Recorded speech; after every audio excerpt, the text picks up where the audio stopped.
ไม่ผู้ขาพี่ชื่อนี่บอกถ้ามันสอบเสื่อนเวลาแซงสนิพรมาเป็นลางานสาวหลวงกำลังสนิพรเมื่อนี้ก็สิว่าเราบางสอบอยู่บ้านท่าดินท่าแล้วมันสอบเส้นเทียบกับเมืองเก่าสวรรค์นาเทียบแพ้คืนแพงนั้นดิ้นคำเสิร์มายามแก่ซาบาห่วงสถานนั้นเดิมเขาอาณาอีคงนั้นวันบ่ให้เบาโอ้เส้นเก่าอันเที่ยวสุขเฮ้ยยาเฮ้ยยา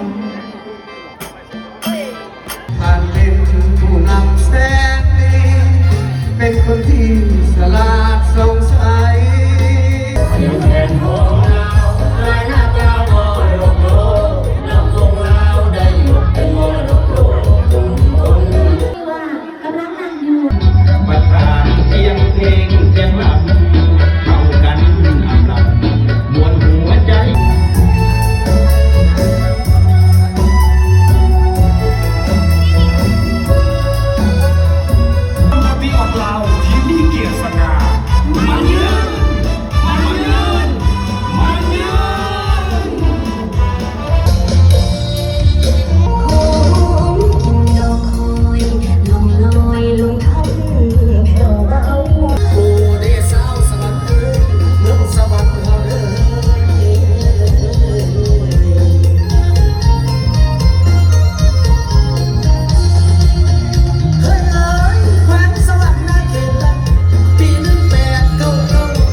ทั้งคะแนนที่เราไปรับเอาตรงไหนเทียบพร้อมทุกสิ่งทุกอย่าง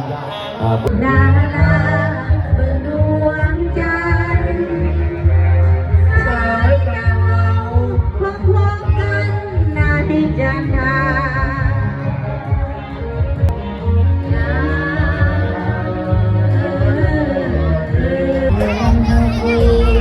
แสนเสียดายผู้จังประกาศ